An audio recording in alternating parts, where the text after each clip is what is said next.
Alright y'all, so we are at the shop that did my fuel system. I got some pretty neat stuff out here. They got Firebird, a Vet, the Strapped STI. The Supra is actually the dude that worked on my car that did the fuel system. This RX-7's like has a huge turbo in it, all titanium parts. It's pretty sick. I'm at Adrenaline Performance there, you can see. We're having some issues. Fuel system's installed, but we're having reflex problems. So I'll go show you the fuel system.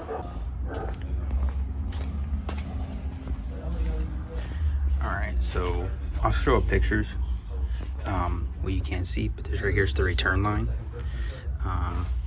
Flex fuel's still there. Feed, it goes down to a regulator and a filter and then a pump. And that pump feeds only this rail. The stock pump feeds only the stock rail. So yeah, so the problem we're having is the reflex isn't detecting like 1, 2, 3, and 5 injector, and then it's saying like the pressure sensor that's plugged into the regulator is putting out like 200 psi. So that's weird. So Sam's going to live or team view me, and we're gonna try and go through it like that. So this main connector here, all the colors are winding up on this side. Purple's on this side, but now purple's on this side. It's purple, purple, blue, blue, and then black, black, red, red. And then I noticed, oh, this one was connected. I just disconnected it. But when I reconnect this one, they're on different sides. The red's on this side, and then the red's on this side. So I fixed the car. What turned out to be the problem is my wire harness. The wires were wrong. So I repinned those, and then I plugged in the laptop, and then the code went away. So I no longer have the code. So the car's good now. But I ran out of gas on the way to the gas station. I'm like a quarter mile away. So they're coming to bring me gas. So I go to the gas station. All right, so events have transpired since the last time we have spoken. So where it left off is you guys saw that I got my car back. So since then, I have swapped tuners.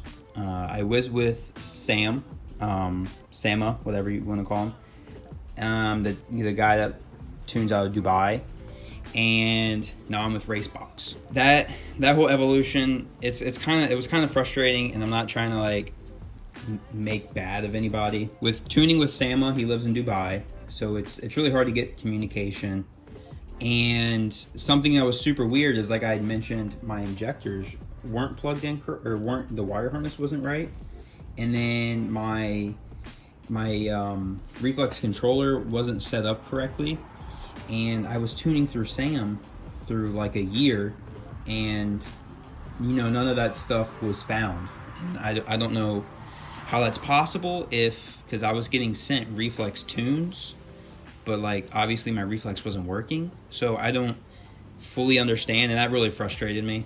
And then the fact that it takes like weeks to get a response and everything. And then on top of that, it was just a nightmare. So I hit up Racebox, and Racebox pretty much the next day had a tune for me. And then I've been texting the tuner over there, and he literally texted me back within like 20 minutes. Well, he found out literally off the first log. He's like, yo, your reflex isn't firing, your port's not firing, or not your reflex, your port injection's not firing, your low pressure fuel pump's not firing.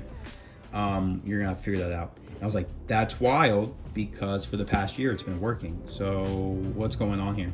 I went through some stuff. I found that my motive wasn't set up correctly, what I just told you guys, and my low pressure fuel pump, the added on switch was wrong. So I was like, wow, not the low pressure fuel pump switch, the fuel pressure switch, like the sensor for the reflex. Yeah, so all that stuff was wrong. So that like super frustrated me. So I am now currently on revision 2 of my 93 tune through Racebox. So far it feels great. Everything's working well. He's been helping me, just going through some little things, making sure it's all right. And I don't know, it's crazy to see the difference between the tunes. I'm not trying to bash anybody or hype anybody up here, but the difference between the two tunes seems vastly different. And I'm getting a lot more communication and support on one side than the other. I've been talking to 5 Performance. I've been talking to 2 people that live near me that have high horsepower builds. I've been talking to another dude in Miami with high horsepower build, and like they're all like, just get rid of motive. You need to go to max ECU or wait until the BM3 V2 board comes out, which is what I'm gonna do. Pretty much just an all-in-one thing. But yeah, so I swapped tuners. I'm with Racebox now. I've been tuning with them. They've been helping me out. They've been giving me good advice. I actually have, right after this, I'm doing an install for the P3 gauge. I thought this would be really good thing to get, being that I'm tuning now for like E85 and flex fuel. And so this right here tells you like your IAT1, IAT2, coolant, AFR. Let's see here. Yeah, so right there is everything it includes. So I'm actually about to install that. There's a couple YouTube videos out on that now, but I'm gonna make one too. And then I actually have the block off pins for the valve cover. Don't know when I'm gonna be install those. I might do it this weekend, I don't know. But anyways, that's it for this video. Nothing crazy in this video, nothing crazy probably in the next video. But here soon we will start doing data log videos, and you guys will start to see the fun stuff I've been waiting for over a year now. So see you guys in the next video. Bye.